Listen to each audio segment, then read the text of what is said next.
High বন্ধুরা, আজকে আমি বিয়েবাড়ি স্টাইলের মটন কষা বানাবো। এখানে ওভেনে একটা হাঁড়ি নিয়ে নিয়েছি। হাঁড়িটা গরম করে নেব। হাঁড়িটা গরম হয়ে গেছে, আমি এতে 200 মিলি সর্ষের তেল দিয়ে দেব। যেহেতু 2 কিলো মটনের জন্য 200 মিলি সর্ষের তেল দিয়ে দিয়েছি। তেলটা ভালো করে গরম করে নেব। তেলটা গরম হয়ে গেলে এতে আমি মাটনের ফ্যাটটা দিয়ে অনেকটা কষিয়ে নেব। ফ্যাটটা থেকে তেল বেরিয়ে গেছে। এখন 4টা পেঁয়াজ স্লাইস করে কাটা ছিল আমি দিয়ে দিলাম। পেঁয়াজটাকে আমি ভালো করে লাল লাল করে ভাজতে থাকবো।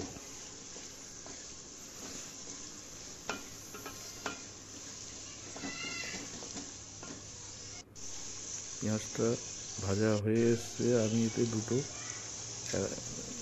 তেজপাতা, 4টে এলাচ, 4টে লবঙ্গ দিয়ে দেব।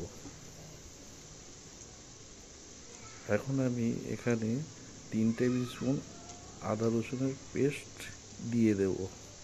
এই আদা রসুনের পেস্ট দেওয়ার পরে ভালো করে কষিয়ে নেব, যাতে আদা রসুনের কাঁচা গন্ধটা চলে যায়।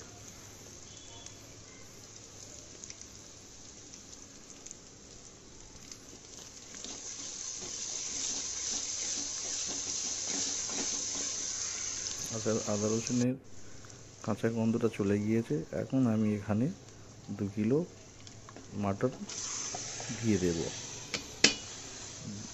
মাটনটাকে আমি খুব সুন্দরভাবে কষাতে থাকব।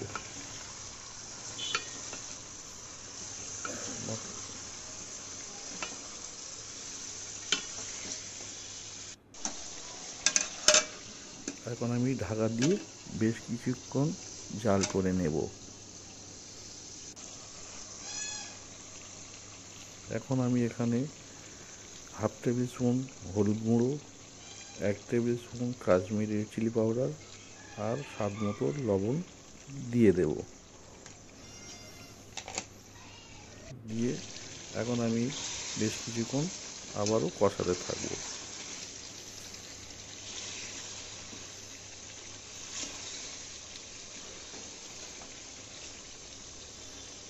কষানো হয়ে গেছে। এখন আমি দেব 2টো টমেটো স্লাইস করে কেটে নিয়েছিলাম। সেই টমেটোগুলো এখন আমি এতে দিয়ে দিলাম।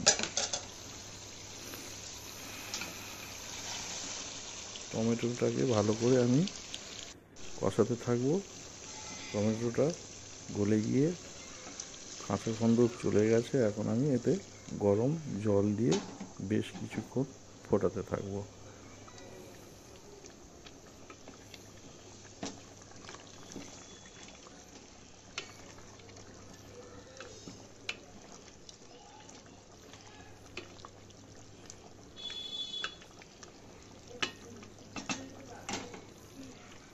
এখন আমি এখানে একটু ঢাকা দিয়ে বেশ কিছুক্ষণ জাল করে নেব।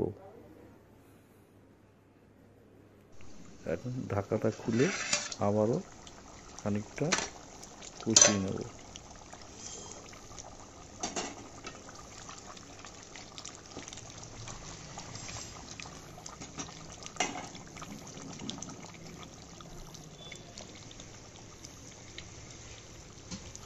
এখন আমি এখানে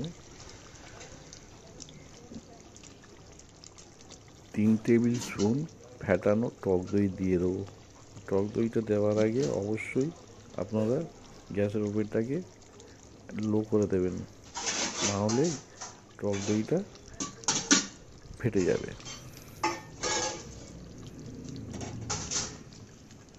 এখন আমি টক দই দিয়ে ভালো করে মিশিয়ে নেব।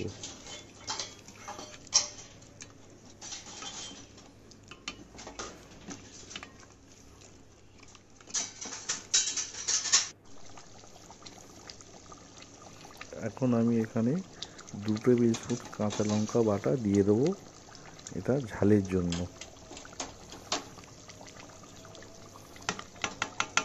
এই পদ্ধতিতে রান্না করলে দেখবেন আপনাদের মটনটা খেতে কত সুস্বাদু লাগে।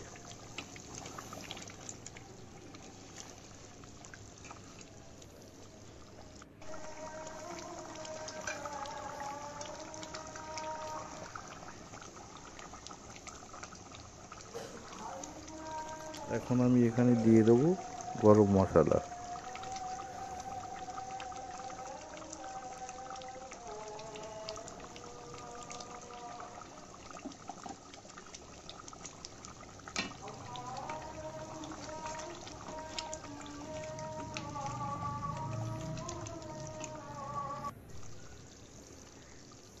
এখন আমি 4টা কাঁচা লঙ্কা দিয়ে দেবো গার্নিশের জন্য,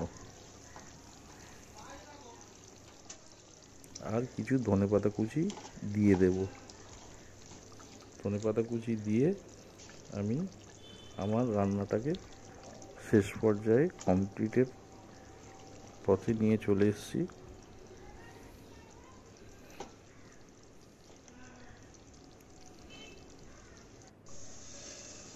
এখন একটু ঢাকা দিয়ে মিনিট 2 আমি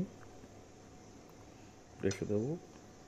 ফাইনালি আমার রান্নাটা কমপ্লিট হয়ে গেছে অলমোস্ট।